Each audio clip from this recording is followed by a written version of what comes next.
Il pleuvait ce matin-là, une douce pluie d'automne. Dans un vieil immeuble du quartier de Montmartre, une femme âgée, Madame Émilie, observait le monde à travers sa fenêtre. Approchant de ses 80 ans, elle avait pourtant dans les yeux une curiosité juvénile. Le doux sifflement de la bouilloire emplissait la cuisine lorsque la sonnette retentit. Derrière la porte se tenait un jeune homme, grand et portant une grande boîte. Il s'appelait Lucas et avait 28 ans. Chaque jour, il frappait à des dizaines de portes pour gagner sa vie. Quand Émilie ouvrit, leurs regards se croisèrent. Le sourire de Lucas était chaleureux, et il éveilla en elle une sensation qu'elle n'avait pas ressentie depuis longtemps. « Bonjour, mon petit », dit-elle d'une voix légèrement tremblante. « J'ai une livraison pour vous, madame », répondit Lucas. « Mais je dois dire que votre maison semble très paisible. » Cette phrase, bien que banale, toucha le cœur d'Émilie. Cela faisait si longtemps que personne ne lui avait dit que son foyer était serein. Après avoir pris la boîte, Lucas se préparait à partir, mais Émilie, sans réfléchir, lui demanda « Ne voudrais-tu pas prendre une tasse de thé, mon petit ?» « Avec plaisir, mais je suis un peu pressée. »« Enfin, je peux prendre une tasse, » répondit Lucas avec un sourire timide dans les yeux. Ils s'installèrent dans la cuisine. Sur la vieille nappe en dentelle, 2 verres délicats étaient déjà remplis de vapeur. En regardant dans les yeux du jeune homme, Émilie se remémora sa jeunesse. Lucas, quant à lui, était captivé par les mains de la vieille dame, qui, bien que marquée par le temps, restait délicate. Le parfum du thé créait un pont invisible entre eux. Lucas, sans s'en rendre compte, commença à parler longuement de sa vie, de sa fatigue, de ses rêves. Émilie l'écoutait simplement, ressentant une vitalité qu'elle n'avait pas éprouvée depuis des années. Le temps s'écoulait comme de l'eau. Quand Lucas jeta un coup d'œil à sa montre, il réalisa qu'il était en retard. Se levant précipitamment, il s'arrêta avant de partir. « Madame, j'ai trouvé la paix à vos côtés, » dit-il. Un léger rougeur apparut sur les joues d'Émilie. Son cœur battait comme celui d'une jeune fille. Après que la porte se fut refermée, un profond silence s'installa dans l'appartement. Mais dans l'âme d'Émilie, une nouvelle histoire commençait à germer. Ce jour-là, elle comprit que sa vie ne serait pas ordinaire, et le lendemain matin, la sonnette retentit à nouveau. Lucas était revenu sans raison apparente, juste pour la voir, juste pour une tasse de thé supplémentaire. Leur histoire commença ainsi, par un baiser de thé, la chaleur d'un regard, et le lien délicat tissé entre 2 âmes solitaires. Lucas s'était réveillé tôt ce matin-là, une étrange lueur dans les yeux, mêlée d'une excitation tranquille. D'ordinaire, il ne rendait pas visite à ses clients 2 jours de suite, mais le goût du thé d'Émilie, l'odeur de sa cuisine, et la chaleur de ce silence l'obsédaient. Il avait besoin d'un prétexte. Il réfléchit. Il pourrait acheter quelque chose au marché, laisser un colis, inventer une excuse. Tout ce qu'il voulait, c'était que cette porte s'ouvre à nouveau. Arrivé devant la porte, il prit une profonde inspiration. Dans ses mains, il tenait une petite boîte de pâtisserie, avec une carte bon marché sur laquelle était écrit « Merci ». Il frappa à la porte. Quand Émilie ouvrit, ses yeux s'agrandirent de surprise, mais son visage s'illumina d'un sourire. « Lucas, mon petit. Quelle belle surprise. Je voulais vous remercier pour le thé d'hier. Votre thé est exceptionnel. » Émilie rougit légèrement. L'appeler « mon petit » la réchauffait, mais cela lui faisait aussi ressentir une légère douleur dans son cœur. Elle ne savait pas pourquoi.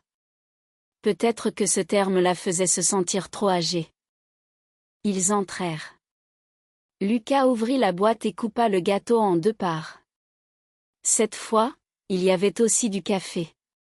Émilie versa le café dans de vieilles tasses à bords argentés. Le son du pendule résonnait dans la pièce, créant une atmosphère de calme. Émilie, assise à sa table en bois, regardait par la fenêtre, perdue dans ses pensées. Ça fait longtemps que je n'ai pas partagé un café avec quelqu'un, murmura-t-elle. Lucas, assis en face d'elle, hocha la tête, un léger sourire aux lèvres. Un silence s'installa, mais bientôt, Lucas commença à parler de son enfance. Il évoqua la perte de son père alors qu'il n'était qu'un enfant, la manière dont sa mère travaillait au marché pour subvenir à leurs besoins.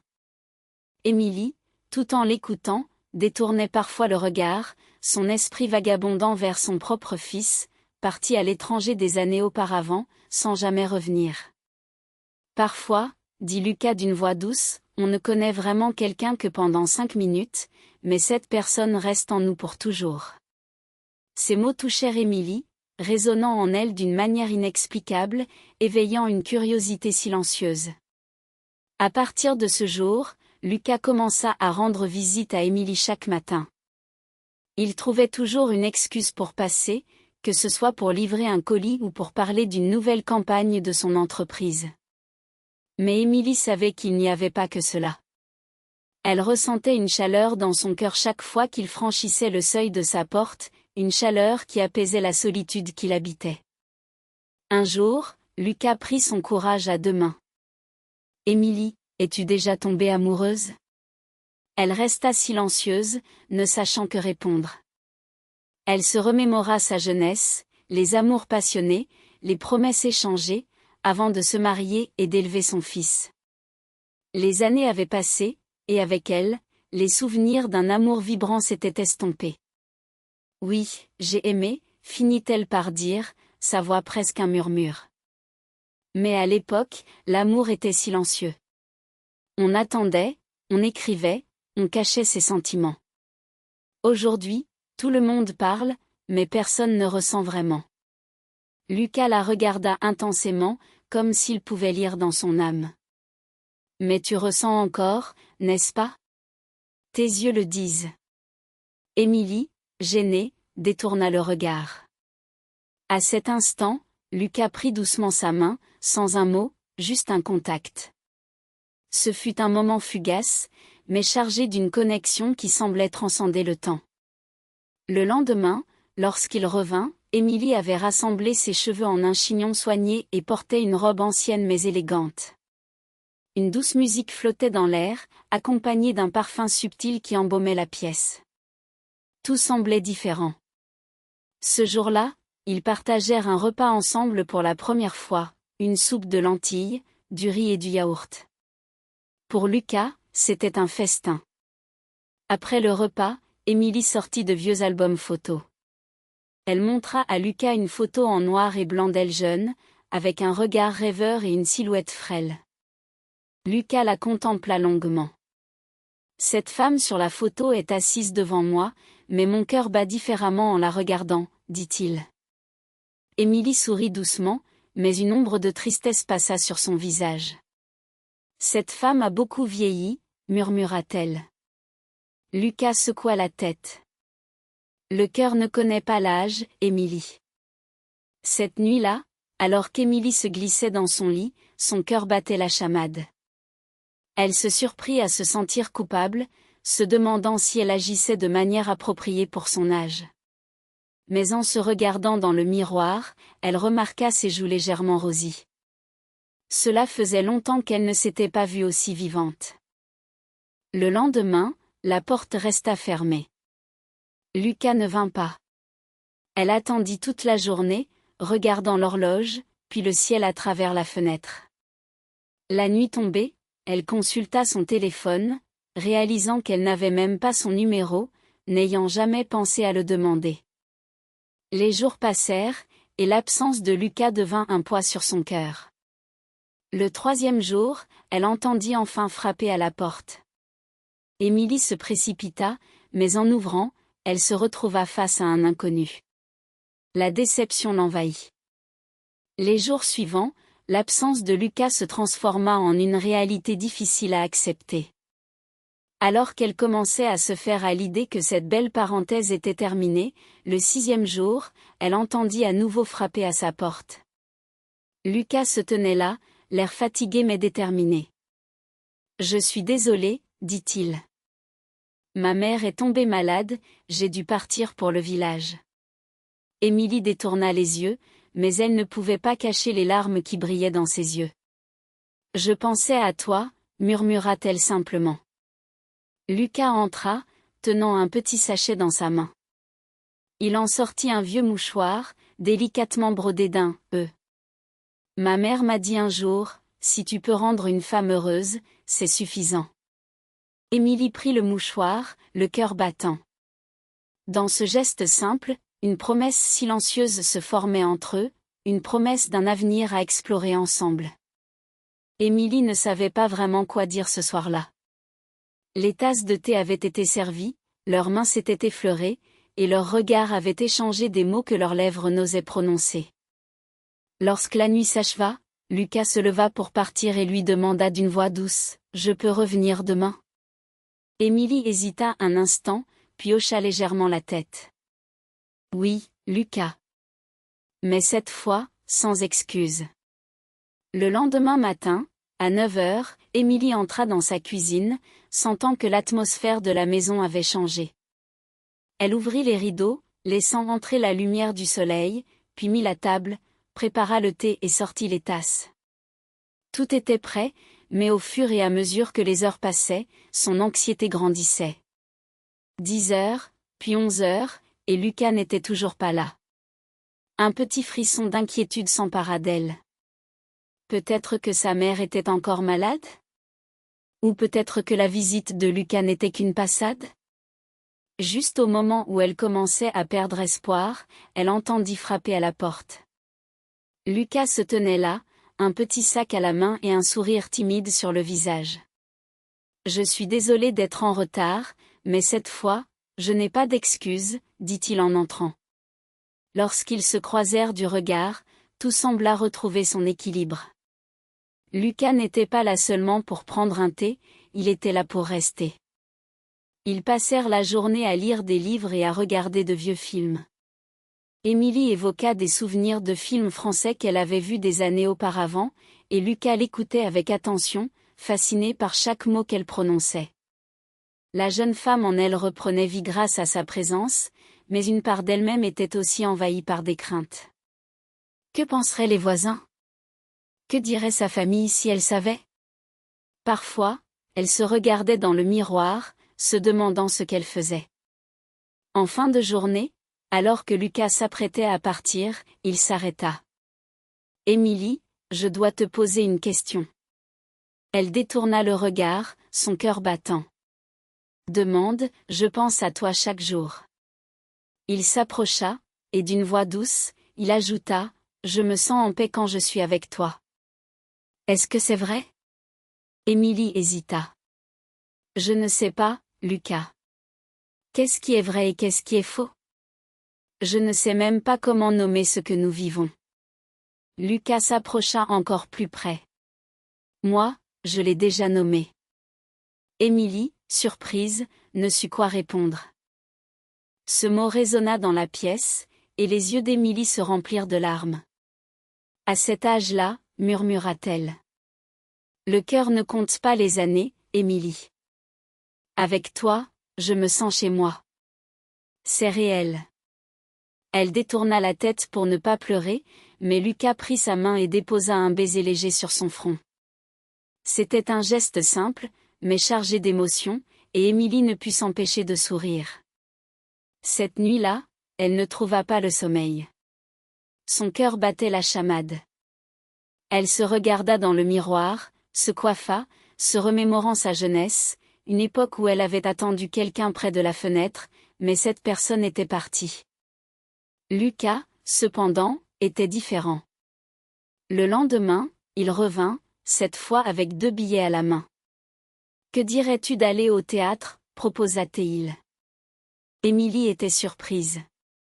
Elle n'était pas sortie depuis des années, mais face à l'insistance et à la sincérité de Lucas, elle ne put refuser. Ce soir-là, ils assistèrent à une pièce sur une ancienne histoire d'amour dans un petit centre culturel. Assis côte à côte, Lucas posa sa main sur celle d'Émilie. Elle hésita un instant, mais finit par laisser sa main là où elle était. Dans l'obscurité de la salle, deux âmes solitaires se touchèrent. Les jours suivants, leur relation devint de plus en plus intense. Émilie préparait des repas pour Lucas, tandis qu'il apportait des courses et aidait à ranger la maison. Un jour, ils découvrirent une vieille boîte à musique. Lorsqu'ils l'ouvrirent, une mélodie douce s'éleva dans l'air, et Lucas lui proposa de danser. Émilie, d'abord réticente, murmura « Je peine à rester debout ». Mais Lucas tendit son bras. « Je te tiendrai ». Dans cette petite pièce, ils dansèrent au rythme de la mélodie, leurs pas lourds mais leurs sentiments indescriptibles. Les voisins commençaient à s'interroger. Qui était ce jeune homme? Pourquoi venait-il chaque jour? Les rumeurs commençaient à circuler, mais Émilie ne s'en souciait guère. Elle se sentait vivante, et c'était tout ce qui comptait. Émilie se promenait dans son quartier lorsqu'elle croisa une voisine. La femme, avec un regard scrutateur, lui demanda « Émilie, qui est ce jeune homme? Ton petit-fils » Émilie resta un instant silencieuse, puis, pour la première fois, elle répondit sans peur « C'est la surprise de ma vie ». En rentrant chez elle, ses mains tremblaient légèrement. Lorsqu'elle raconta sa rencontre avec Lucas à son fils, Murat, celui-ci se mit en colère. Les gens parlent parce qu'ils n'ont plus rien d'excitant dans leur vie. Mais ce que nous avons, c'est réel. Ce jour-là, ils prirent une décision, ils ne cacheraient plus leur relation. Murat commença à en parler à ses amis. Certains étaient surpris, d'autres se moquaient. Mais cela n'importait guère à Murat. Mon bonheur ne rentre dans aucune case, affirma-t-il avec détermination. Émilie, de son côté, commença à changer. Elle se mit à porter du rouge à lèvres, à teindre ses cheveux, à renouveler sa garde-robe. Elle acheta des fleurs vivantes pour embellir son intérieur. Un jour, ils prirent une photo ensemble. Émilie la fit encadrer et la plaça sur sa table de nuit. Un après-midi, alors qu'ils étaient assis sur le balcon, Murat lui demanda « Est-ce que tu m'aimes » Émilie détourna le regard, perdue dans ses pensées. « À notre âge, l'amour est différent, » répondit-elle. « Mais est-ce que ça existe encore » Elle hocha la tête. « Oui, ça existe, et oui, je t'aime. » Murat ne put retenir ses larmes. « Si ma mère savait cela, elle serait si heureuse. » Elle le sait, n'est-ce pas? Émilie acquiesça. « Oui, et elle te respecte plus que tu ne le penses. » Cette nuit-là, pour la première fois, Murat resta chez Émilie. Ils s'assirent sur le canapé, et elle lui apporta une couverture. Dans le silence, tout semblait avoir été dit. Au milieu de la nuit, Émilie se leva pour boire un verre d'eau. Murat dormait paisiblement, un sourire d'enfant sur le visage. Émilie s'approcha, ajusta la couverture autour de lui, puis, doucement, elle posa un baiser sur son front. À ce moment-là, elle se murmura « Si c'est le dernier cadeau de la vie, je l'accepte. » Le lendemain matin, ils prirent le petit déjeuner ensemble, mais la vie avait d'autres plans. À la fin de l'été, la première fraîcheur de l'automne commença à se faire sentir à Paris. Les feuilles jaunies tombaient dans les rues, mais le cœur d'Émilie, lui, était encore fleuri. Chaque jour passé avec Murat était un miracle, silencieux, élégant et profond. Ils avaient établi une routine. Murat prenait parfois des congés de son travail de livreur, et d'autres fois, il rentrait tard, mais chaque fois, il apportait un peu de printemps sur le visage d'Émilie. Elle avait recommencé à se regarder dans le miroir, à mettre des barrettes dans ses cheveux, à se lever tôt le matin. La musique résonnait dans la maison, et l'odeur du café embaumait l'air. Deux âmes de temps différents partageaient le même pain à la même table. Mais c'est précisément à ce moment-là que la vie choisit de frapper à son point le plus vulnérable. Elle choisit le moment le plus heureux et décida de le tester. Un matin, Murat ne vint pas. Le midi passa, puis le soir, et toujours pas de nouvelles. Émilie attendait, regardant dans l'obscurité comme une vieille femme accoudée à sa fenêtre. Le lendemain matin, il était toujours absent. Il n'avait ni téléphone, ni adresse. Leur amour était si pur et sincère qu'il n'avait jamais rien forcé. Au bout de 3 jours, Émilie commença à se sentir mal.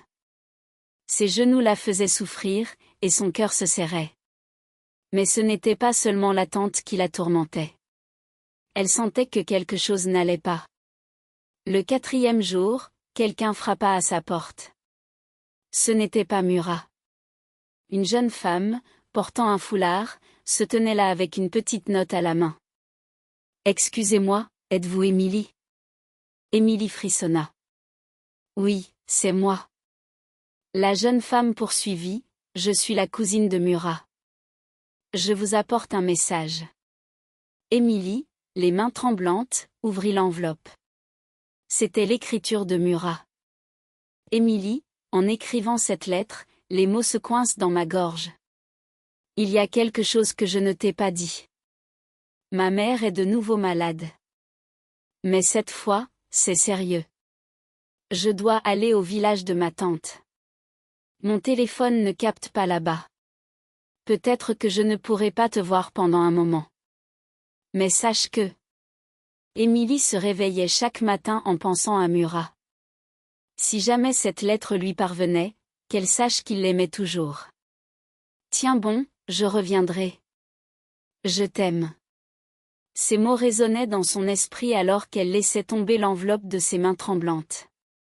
Elle s'effondra sur le canapé, le cœur lourd. Attendre quelqu'un à son âge, c'était un défi, mais Murat ne revenait pas. 1 semaine, 2 semaines, puis les mois passèrent. Émilie regardait par la fenêtre, observant le monde extérieur, alors que les murmures des voisins commençaient à l'atteindre. « Où est ce jeune homme » disait-il. « Combien de temps une vieille dame peut-elle tenir sans lui ?» Mais Émilie restait silencieuse, car l'espoir se cachait au fond de son cœur. L'hiver fut rude, et Émilie tomba malade. Lorsque le médecin vint chez elle, il pensa qu'elle vivait seule.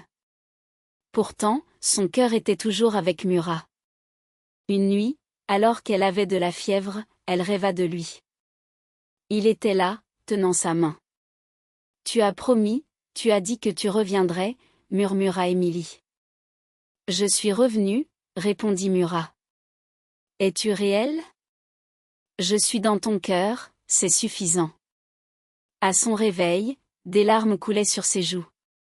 Au bout de son lit, un mouchoir ancien, brodé, qu'il lui avait donné, était toujours là, soigneusement conservé. Les jours passèrent ainsi, jusqu'à ce qu'un matin de printemps, quelqu'un frappe à sa porte. Émilie, avec difficulté, se leva et ouvrit doucement. Devant elle se tenait Murat, mais il avait changé. Ses yeux étaient fatigués, ses cheveux longs et sa barbe fournie. Pourtant, son sourire était resté le même. La première chose qu'Émilie demanda fut « Combien de mois cela fait-il » Murat baissa la tête. 12 mois. Mais je n'ai pas passé un seul jour sans penser à toi. Ma mère est décédée.